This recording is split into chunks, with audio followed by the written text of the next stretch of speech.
Assalamualaikum warahmatullahi wabarakatuh. Perkenalkan, nama saya Lana Aulia Nazira dari Prodi S1 Kesehatan Masyarakat semester 2. Baiklah, saya akan menjelaskan sistem pencernaan.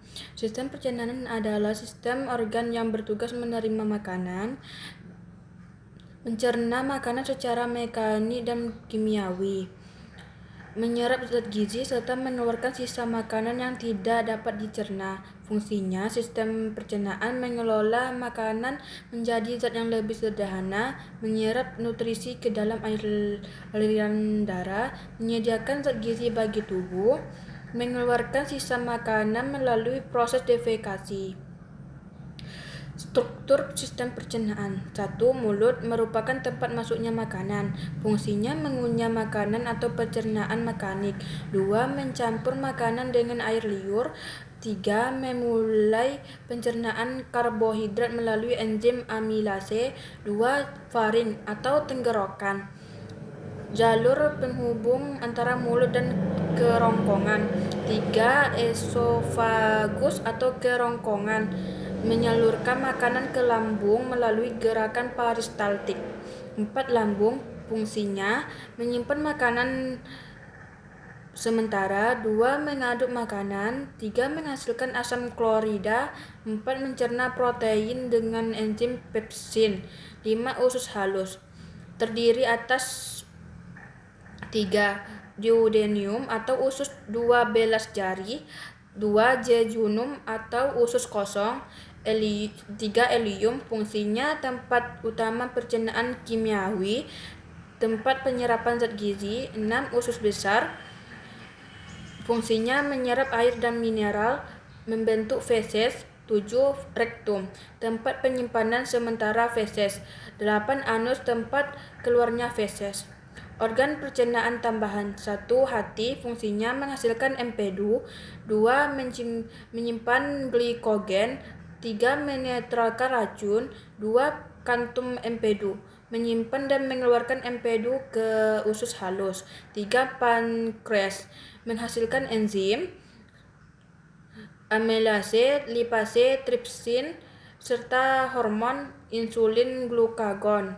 Fungsi sistem pencernaan. 1. Ingesti, memasukkan makanan ke dalam tubuh. 2. Mencernakan, mengubah makanan menjadi zat sederhana. 3. Absorpsi, penyerapan zat gizi ke dalam darah. 4. Asimilasi, pemanfaatan zat gizi oleh sel tubuh. 5. Defekasi, mengeluarkan sisa makanan. Yang kedua, sistem metabolisme. Sistem pencernaan dan metabolisme merupakan dua sistem yang saling berkaitan dalam menjaga kelangsungan hidup manusia. Makanan yang masuk ke dalam tubuh tidak dapat langsung digunakan oleh sel-sel tubuh. Oleh karena itu, makanan harus melalui proses pencernaan agar diubah menjadi zat gizi yang lebih sederhana sehingga dapat diserap dan dimanfaatkan oleh tubuh. Tujuan sistem metabolisme. Metabolisme bertujuan untuk 1. Mengubah zat gizi menjadi energi yang dapat digunakan tubuh. 2. Mendukung pertumbuhan dan perkembangan tubuh. 3. Memperbaiki serta mengganti sel-sel yang rusak. 4. Menjaga keseimbangan fungsi organ atau homeostatis. 5. Menyimpan cadangan energi dalam bentuk glikogen dan lemak. 6. Mengatur berbagai proses biologis yang diperlakukan tubuh. Konsep dasar metabolisme. Metabolisme adalah seluruh reaksi kimia yang terjadi dalam tubuh untuk mempertahankan kehidupan. Metabolisme terbagi menjadi 2. 1. Anabolisme adalah proses penyusunan molekul sederhana menjadi molekul yang lebih kompleks. Contohnya, 1.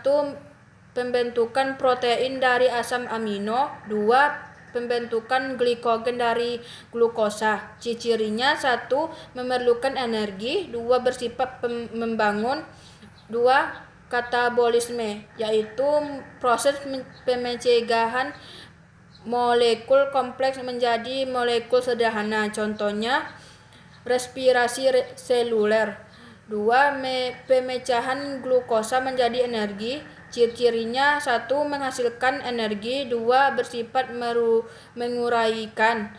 Hubungan sistem pencernaan dengan metabolisme. Sistem pencernaan menyediakan bahan baku untuk metabolisme. Karbohidrat dipecah menjadi glukosa yang digunakan sebagai sumber energi. Protein dipecah menjadi asam amino untuk 1. Pertumbuhan, 2. Perbaikan jaringan, 3. Pembentukan enzim. Lemak dipecah menjadi 1. Asam lemak, 2. Gliserol digunakan sebagai sumber energi, cadangan energi, penyusun membran sel. Peran hormon dan metabolisme. 1. Insulin diproduksi oleh pankreas. Fungsinya menurunkan kadar gula darah. 2. Membantu masuknya glukosa ke dalam sel. 2. Glukagon diproduksi oleh pankreas. Fungsinya: 1. Meningkatkan kadar gula darah. 2. Mengubah glikogen menjadi glukosa. Gangguan pada sistem metabolisme. 1. Diabetes mellitus, penyakit akibat gangguan produksi atau kerja insulin. Gejalanya: 1. Sering haus. 2. Sering buang air kecil. 3. Berat badan turun. Komplikasinya: 1. Penyakit jantung. 2. Kerusakan ginjal. 3. Gangguan saraf. 2. Obesitas, penumpukan lemak berlebihan akibat ketidakseimbangan energi. Dampaknya: 1. Hipertensi. 2. Diabetes tipe 2.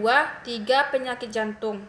Upaya menjaga kesehatan sistem pencernaan dan metabolisme: mengonsumsi makanan bergizi seimbang, memperbanyak serat dari buah dan sayuran, minum air putih yang cukup, berolahraga secara teratur, menghindari makanan cepat saji berlebihan, mengurangi konsumsi gula dan lemak berlebihan, tidak merokok dan mengonsumsi alkohol, mengelola stres dengan baik, istirahat yang cukup, melalui pemeriksaan kesehatan secara berkala.